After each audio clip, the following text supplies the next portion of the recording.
በዛብህ ሰብለና በዛብህ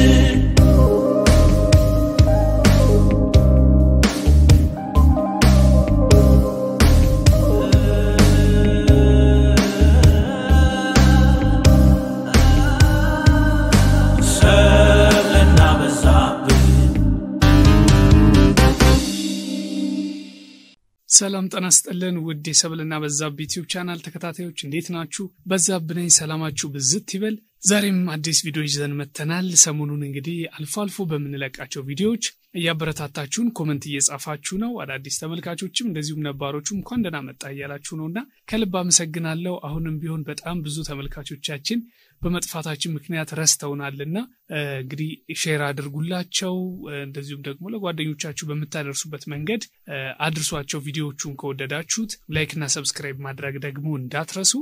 ሁሌም እንግዲህ እናንተ የምታነሷቸው ጥያቄዎች ጋር የተነሳን ሐሳቦችን ወደ እናንተ እናቀርባለን። ዛሬም በተደጋጋሚ ከሚነሳ አንድ ጥያቄ የተመረጠ ጥያቄ ማለት እንግዲህ ብዙ የሚነሱ ጥያቄዎችን የሚመልስ ማለት ነው። ሰብሰብ አድርጎ አንድ የያዘ ጥያቄ ወደ እናንተ እናደርሳለን ማለት ነው። ምንድነው የሚነሳው? እንግዲህ በተለያየ መንገድ በተለይ ከፍቅር አጋራችሁ ጋር ፈተና ውስጥ ችግር ውስጥ ነን። በቃ በተለይ አለመግባባት አሉ በአንዳንድ ነገሮች፣ ብዙ ነገሮች የሚፈልጋቸው ነገሮች አደረኩ አወራን ምናምን፣ ነገር ግን ሁሌም ጭቅጭቅና ችግር አለ። ሁሌም ደግሞ ወደ መለያየት የሚያመጡ ነገሮች እየተነሱ ነው። እኛ ደግሞ ብዙ ዋጋ ከፍለንበታል የፍቅር ግንኙነቱን። በተለይ ደግሞ የተለያየ ቦታ ላይ ያላችሁ የተለያየ ሀገር ላይ ያላችሁ ሰዎች ጥሩ በነበርንበት ሰዓት ብዙ ዋጋዎችን ከፍለናል፣ መስዋዕትነቶችን ከፍለናል። ስለዚህ ይህንን ማጣት አንፈልግም። ነገር ግን በተለያየ ምክንያት ችግር ውስጥ ጭቅጭቅ ውስጥ እየገባን ነው። ምንድነው ያልገባን ነገር የሚሉ ሐሳቦች አሉ። እንዴት ላድርግ፣ ችግር ይሄ ነው እንደዚህ ነው ብላችሁ ሁሉ ምትዘረዝሩ አላችሁ። በተለይ ዋትስአፕ ላይ ብዙ ነገሮች ይጻፋሉ። እንግዲህ እዚህ ላይ ጠቅለል አድርጌ አንድ ሐሳብ ላንሳ፣ የብዙዎቻችሁ ጥያቄ ስለሆነ ማለት ነው። ስለ ፍቅር ግንኙነት ስናወራ ሁሉ ጊዜም ቢሆን በተለይ ለወንዶች የወንዶችን ሐሳብ ስናነሳ ምናልባት በቴክስት ሊሆን ይችላል፣ በስልክ ሊሆን ይችላል፣ አፈቅርሻለሁ ያለሽ ሰው ሁሉ ያፈቅርሻል ማለት ላይሆን ይችላል። ለተለያዩ ዓላማዎች እነዚህ ነገሮች ይነሳሉ ብለን አንስተናል። ምክንያቱም እነዛን ቃላቶች በተግባር የሚያሳይሽ ከሆነ ብቻ ነው የተናገራቸው ያደረጋቸው ነገሮች ፍቅሩ ወይም አንቺን እንደሚያፈቅርሽ እንደሚወድሽ የሚያነሳቸው ሐሳቦች በተግባር ተገልጸዋል ወይ? ይሄ አንደኛው መለኪያው ነው የዛን ሰው ለእናንተ ያለውን ስሜት ለማወቅ፣ ትክክለኛነቱን ለማወቅ እነዛ ነገሮች በተግባር መገለጽ አለባቸው ብዬ አንስቻለሁ። እንደዚሁም ደግሞ ስለ ሴቶችና ስለ ወንዶች ስናወራ በአንጻሩ ደግሞ ለወንዶች ምናልባትም ስለ ሴቶች ስሜት ስናወራ ወድሃለሁ ስላለች ወይም ደግሞ ብዙ ነገር ስላንተ ስላወራች ኢቭን ስላገባችህም ላይሆን ይችላል። ምናልባት ግን የምታከብር ከሆነች ያቺ ትክክለኛ ሴት ነች የሚል ነገር አንስተናል። ምክንያቱም አፈቅርሃለሁ ብትለውም ለማግባት ዝግጁ ብትሆንም ብታገባውም የማታከብረው ከሆነ ግን ያ ነገር በሙሉ ይበላሻልና ይሄን ነገር በተደጋጋሚ አንስተናል። ወንዶች ጋር በተግባር የሚገለጹ ነገሮችን ማየት አለባችሁ ብለናል ለሴቶች። እንደዚሁም ደግሞ ወንድ ልጅ ደግሞ ሞር ከብዙ ነገሮች ደግሞ የምታከብረውን ሴት ብዙ ጊዜ ከህይወቱ ጋር አብረው ለመቀጠል ጥሩ ነው፣ ጥሩ አጋጣሚዎች ናቸው ብለን አንስተናል። ስለዚህ ወደ ችግሮቹ እንምጣና ብዙ ጊዜ በፍቅር ግንኙነቱ ውስጥ ያሉ ሰዎች በተለይ በሴቶች በኩል የሚነሱ ሐሳቦች የሚነሱ ችግሮች ካሉ ያ ሰው የሷ ሰው ከሆነ የሚወዳት ሰው ከሆነ ችግሮች ለመፍታት ሁሉ ጊዜም የሚሰራ ሰው ነው። ያ ማለት ምንድነው? ብዙ የሚነሱ ሐሳቦች ጋር እንደዚህ አይነት ቪዲዮዎችን ሳይ ለወንዶች አንድ የተሰጣቸው ነገር ምንድነው? ችግሮችን ሶልቭ ማድረግ ነው፣ የመፍታት ነገር፣ እነዛ ላይ የመሯሯጥ ነገሮች፣ በተለይ ደግሞ በመነጋገርም በማውራትም እንደዚሁም ደግሞ ለነዛ ችግሮች መፍትሄ ለማምጣት የሚሰሩ ናቸው ማለት ነው። ስለዚህ አጠገቡ ያለ ሰው የምታነሳቸው የሚገጥሟቸውን ችግሮች ሲያወሩ ወይም ሲወያዩ መፍትሄ ለማምጣት የሚሰራ ሰው ከሆነ የሚሮጥ ሰው ከሆነ ነገ የተሻለ ለመሄድ አብሮ ለመሄድ የሚያስችል አይነት ሰው ነው ማለት ነው። ምን ማለት ነው? በሌላ ቋንቋ ችግሮች ሲነሱ እነዛን ለመፍታት የሚሰራ ከሆነ የመፍታት አቅም ያለው ልምድ ያለው ነገሮችን መፍታት የሚችል አይነት ሰው ከሆነ ብዙ መራመድ ይችላሉ፣ አብሮ መቀጠል ይችላሉ ማለት ነው። ነገር ግን ችግሮችን መፍታት የማይችል ራሱ የችግሮች ምንጭ ከሆነ እንዴት ወደፊት መሄድ ይቻላል? ይሄንን ነገር ማስተዋል አለባችሁ።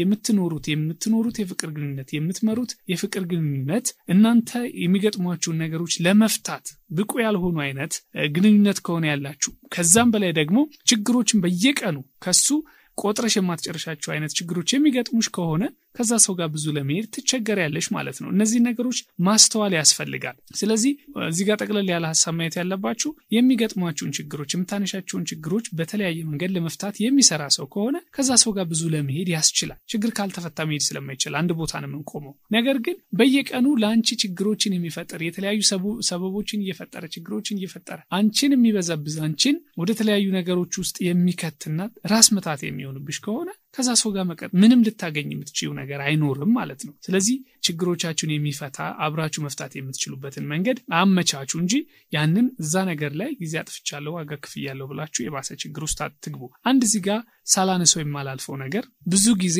ሴቶች ብዙ ስቴፕ ሄጃለሁ ብዙ ነገሮችን አድርጌለታለሁ ወይም ብዙ ነገሮችን ሄደናልና እንደገና ደግሞ የግድ ማግባት አለብኝ ልጆች መውለድ አለብኝ ባለፈው እንዳነሳ ነው። ሴቶች ባዮሎጂካል ክሎክ አላቸው ከእድሜ ከምናምን ጋር በተያያዘ በዚህ እድሜ መውለድ በዚህ እድሜ የሁለት ልጆች እናት ምናምን የሚለውን ነገር እንደምታስቡት ሁሉ በአንጻሩ ወንዶች ደግሞ ፋይናንሻል የሆነው ክሎክ እንዴት ማስተዳደር ይችላሉ እንዴት መምራት ይችላሉ ልጅ ሲመጣ እነዚህ ነገሮች በዚህ መንገድ የሚያስችል ፍላጎቷን የሚያሟላ አቅምና ገንዘብ አለኝ ብሎ ራስ እንደሚጨነቀው ሁሉ እናንተ ደግሞ የማግባትና የመውለድ ጉዳይ ያስጨንቃቸዋል። እዚህ ጋር ማስተዋል ያለባችሁ አንድ ነገር መታሰብ ያለበት በግንኙነት ውስጥ ሆናችሁ ያንን ነገር ለማስቀጠል የምትጥሪም ብትሆኝ ወይም ደግሞ ወደ ህይወትሽ ምንም አይነት ወንድ ያልመጣም ቢሆን እንኳን ማሰብ ያለባችሁ ራሳችሁን ጠንካራ አድርጋችሁ ሰርታችሁ ያላችሁን ህይወት በሰላም መኖር የምትችሉበትን መንገድ ሁሉ ጊዜ ማሰብ አለባችሁ። ያኛው ከላይ ስለሆነ እንግዲህ ከእግዚአብሔር ሲመጣ መሆን እንደሚችል በማሰብ አሁን ያለሽበትን ብቸኝነት ግን ራስሽን በማበርታት ስራ በመስራትና ሰላማዊ ህይወት መኖር እንድትችይ ማድረግ ይኖርብሻል። ምክንያቱም ወንድም ሆነ ሴት ብቻውን በመሆኑ የሞተ የለም። እንዲያውም ማሰብ ያለባችሁ ትክክለኛ ካልሆነ ሰው ጋር የገጠመ ሰው ራሱን ሊያጣ ይችላል። ብዙ ጊዜ በእንደዚህ አይነት የፍቅር ግንኙነት ታሪኮችን ብታዩ ከተሳሳተ ሰው ጋር የፍቅር ግንኙነት የመሰረተ ሰው ያ ነው በጣም ችግር ውስጥ ሊገባ የሚችለው ራሱን ሊያጣ የሚችለው። ያንን ሰላማዊ ህይወት መኖር የምትችይበትን መንገድ ማመቻቸት አለብሽ። ስለዚህ ሲመጣ ይሆናል ለወንድም ሆነ ለሴት። ነገር ግን ከተሳሳተ ሰው ጋር አብሮ ለመኖር መሞከር ወይም አብሮ መኖር በራሱ የሚያመጣው ችግር ብቻችሁን ከመሆናችሁ ከሚመጣው ችግር አይበልጥም ማለት ነው። ስለዚህ ይህንን ማሰብ አስፈላጊ ነው። ስለዚህ ችግር እየገጠማችሁ ያላችሁ ሰዎች ይበልጥ እነዛን ሰዎች ለማስረዳት ያላችሁን ፍቅር ለመግለጽ አብራችሁ እንድትሆኑ ለመሆን ብላችሁ የምትከፍሉትን ዋጋ ቀንሱ። ምክንያቱም ብዙ ሰዎች አይታችሁ ከሆነ ጥፋተኛ መስሎ ከተሰማቸው ትክክል እየሆኑም እንኳን ያሉበትን ሁኔታ ለማስረዳት ሲጥሩ እናያለን። ሰዎች ማወቅ ያለባችሁ እዚህ ጋር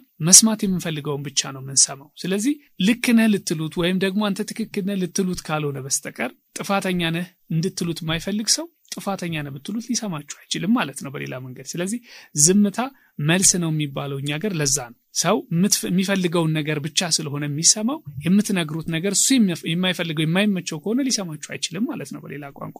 ስለዚህ ይህንን ማሰብ ያስፈልጋል። በተቃራኒው ደግሞ ስለ ፍቅር ብዙ ጊዜ እናነሳልና ከፍቅር ጋር ማያይዛችሁ ይህንን ነገር ታነሱታላችሁ። እኛ ከመጠን በላይ ፍቅር ሰጥተናል፣ ከሚገባው በላይ እያደረግኩ ነው፣ ለዛ ሰው እየኖርኩ ነው። ስለዚህ ይሄ ፍቅር ለምንድነው አብረን እንድንኖር ያላደረገው የሚለውን ነገር ስታነሱ አንድ መርሳት የሌለባችሁ ነገር ከዚህ በፊት ብየዋለሁ። ሰዎች ስትወዱ ከልባችሁ የልባችሁን ነገር ማድረግ ትችላላችሁ። ፍቅር ማለት እሱ ነው። ያው በምትኩ ብዙ ባትጠብቁ ወይም ሳትጠብቁ የምታደርጉት ነገር ፍቅር ነው ብለን አንስተናል። በሌላ መንገድ ደግሞ እዚህ ጋር ግልጽ ማደርግላችሁ ይህን ያህል መስዋዕትነት እየተከፈለ ፍቅራችንን እየገለጽን ብዙ ነገር ለነዛ ሰዎች እየሆንን ያ ስሜት የማይመጣው ያ ሰው ለኛ መኖር የማይጀምረው ለምንድነው የሚል ጥያቄ ካላችሁ ይህንን ስታስቡ ያለ ክፍያ የሚሰጥ ነገር በምድር ላይ ቢኖር ምንድነው? ፍቅር ነው። ያለ ክፍያ የሚሰጥ ነገር ነው። ሰዎች ስንባል ደግሞ ያለ ክፍያ የምናገኘው ነገር ምን እናደርጋለን? እናጣጥላለን፣ ዝቅ እናደርጋለን ወይም ርካሽ ነገር እናደርጋለን። ስለዚህ ለዛ ነው እነዛ ሰዎች በመንከፍልላቸው ዋጋ ልክ በመንኖርላቸው ልክ እኛን ለማየት የማይችሉት። ይህንን ማወቅ ይኖርባቸዋል ማለት ነው። በዚህ መንገድ ደግሞ ብዙ ጊዜ እኛን ከሚያመን ነገር የሁላችንም ስሜት ስለሆነ እንደዚህ አይነት ነገሮችን ለሰዎች ስንኖር ለሰዎች ፍቅርን ስንሰጥ ለሰዎች መስዋዕትነትን ስንከፍል እንደ ጅል እንደ መታየት የሚያናድድ ነገር የለም። ይህንን ማሰብ አለባችሁ። ስለዚህ እነዚህ ስሜቶች በሙሉ ተደበላልቀው ነው ረብሻ ውስጥ ስሜት ውስጥ አደገኛ ስሜት ውስጥ እንድንገባ የሚያደርጉን ተስፋ እንድንቆርጥ የሚያደርጉን ነገር ግን እነዚህን ዋና ዋና ነገሮች መርሳት የለባችሁም የሰዎች ባህሪ ምንድነው የሚለውን ስለ ፍቅር ግንኙነት ስናወራ በተደጋጋሚ ወደ ኋላ የሚያነሳዋቸው ነጥቦች መስማት በጣም አስፈላጊ ነው ብዬ አስባለሁ ለዛሬ ያዘጋጀውላችሁ ቪዲዮ ይሄንን ይመስላል የሰብለና በዛብህ ዩቲዩብ ቻናል ቤተሰቦች አብራችሁኝ ስለነበራችሁ ከልብ አመሰግናለሁ በቀጣይ በሌሎች ቪዲዮ እንገናኛለን ሰብስክራይብ ላይክ እና ሼር ማድረግ አትርሱ ከወደዳችሁት ለጓደኞቻችሁ ሼር አድርጉ ባይ ባይ ቻው ሰብለና በዛብህ